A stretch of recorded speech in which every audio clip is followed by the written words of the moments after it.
Mesdames, Messieurs, bonsoir, joyeux lundi, bienvenue dans la page internationale au Grand Journal du 14h, premier numéro de la semaine depuis la newsroom dans la capitale des grandes universités du monde, Boston, Massachusetts. Ehrlich Dorelas pour présenter la page internationale, à Jacques Mel pour le Grand Journal, Joannel François, Adassa Etienne, Roubans sur les manœuvres techniques. Bonsoir aux auditeurs de la radio évangélique Rosanna 102.3 FM à Jacques Mel. Honduras, lien Chine-Honduras, les autorités du Honduras déclarent être très satisfaites du renforcement des liens bilatéraux Chine-Honduras. Écoutons les déclarations faites par les autorités du Honduras. Le renforcement des relations bilatérales et le développement de projets majeurs basés sur des bénéfices mutuels seront favorables à la fois à la Chine et au Honduras. La porte des relations entre la Chine et le Honduras est ouverte, ce qui permettra d'accueillir des opportunités sans fin. Nous sommes très heureux et optimistes quant au grand pas accompli par le gouvernement hondurien pour embrasser la Chine, en reconnaissant qu'il n'y a qu'une seule Chine dans le monde. Les relations entre la Chine et le Honduras ont progressé au cours des 2 derniers mois à peu près. Nos collègues se sont rendus en Chine. De même, des délégations chinoises sont venues ici pour en apprendre davantage sur nos exportations comme les crevettes et le cantaloupe. Nous avançons sur le chemin du développement de relations diplomatiques fraternelles avec la Chine. Nous avons déjà eu une communication directe avec la partie chinoise. Nous sommes impatients de construire une amitié et de trouver des opportunités de commerce et d'investissement avec les provinces et les villes chinoises en établissant des relations de villes-sœurs. En Italie, les journaux italiens annoncent que Silvio Berlusconi, qui avait dirigé le pays à 3 reprises, s'est éteint ce lundi à l'âge de 86 ans. Voici un reportage à signer Euronews. L'ancien président du Conseil italien Silvio Berlusconi est mort à l'âge de 86 ans. Atteint d'une leucémie chronique, il était hospitalisé depuis vendredi à l'hôpital San Raffaele de Milan pour des examens de contrôle dont la date avait été avancée.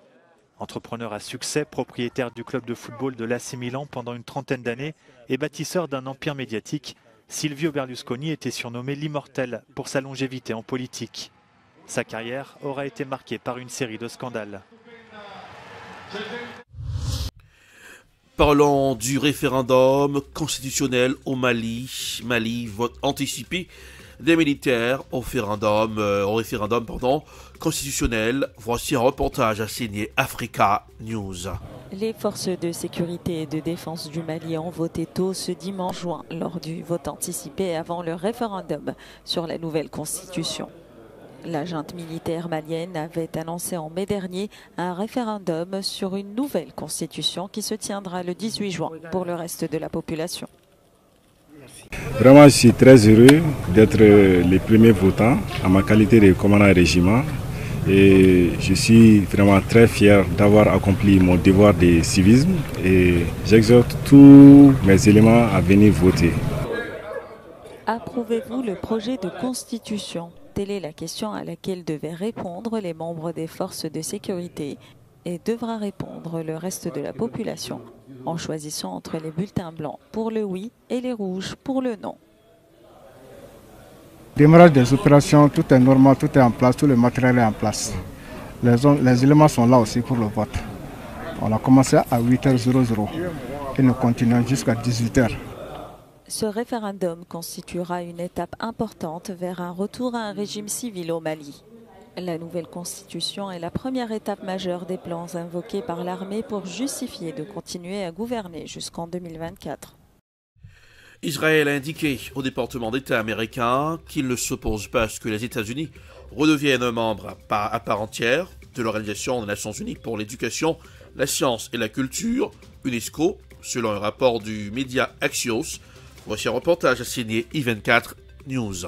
Nouvelle étape dans le retour des États-Unis à l'UNESCO. Après l'annonce de l'intention de Joe Biden de réintégrer l'organisation, la directrice générale convoque tous les États membres pour une réunion urgente afin d'approuver la demande américaine. Et cette annonce est très attendue après 5 ans de retrait. Un divorce qui avait débuté en 2011. Cette année-là, l'administration Obama avait décidé de ne plus financer l'organisation en raison du statut d'État accordé aux Palestiniens. Puis l'ex-président Donald Trump avait finalement quitté l'UNESCO fin 2018 pour protester contre sa politique jugée anti-israélienne. Les États-Unis avaient pu s'appuyer sur le soutien de Jérusalem, qui était également partie de l'organisation. Mais les relations entre Washington et l'UNESCO se sont peu à peu réchauffées. En février 2022, le gouvernement israélien Bennett Lapid avait informé le département d'État américain qu'il ne s'opposerait pas au retour des États-Unis dans l'organisation. Depuis, démocrates et républicains sont favorables au retour dans l'UNESCO.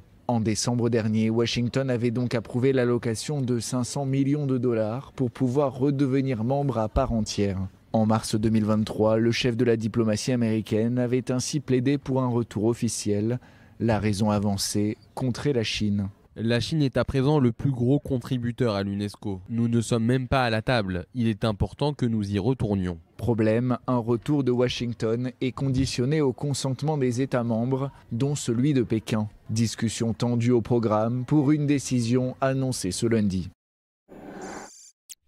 Les forces ukrainiennes ont annoncé avoir repris un 4e village du sud-est de l'Ukraine, après avoir revendiqué la veille la libération de 3 localités dans le cadre de sa contre-offensive Donetsk en Ukraine.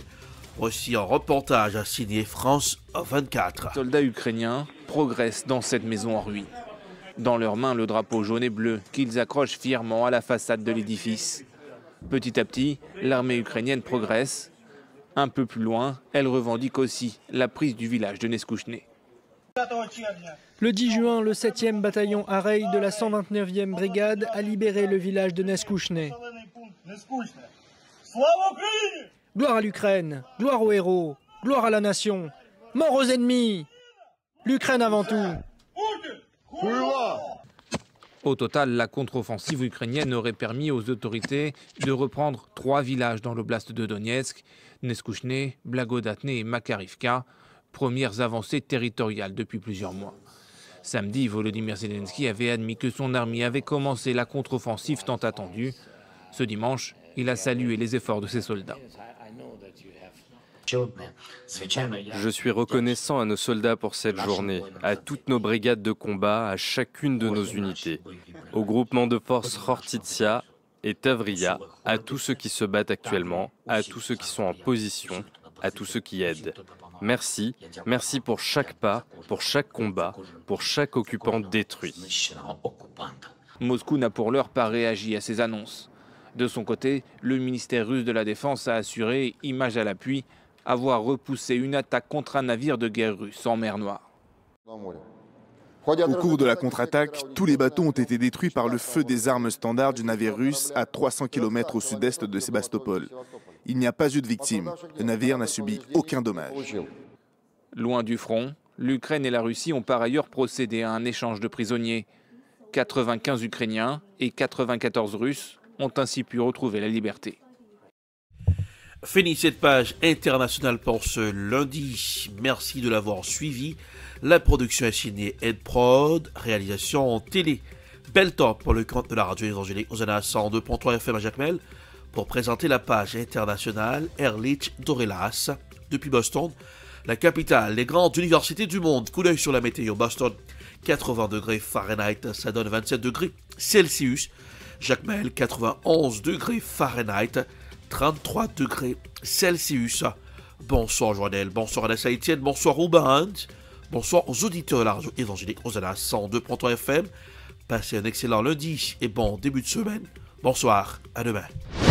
C'était la page internationale avec Ehrlich Dorelas.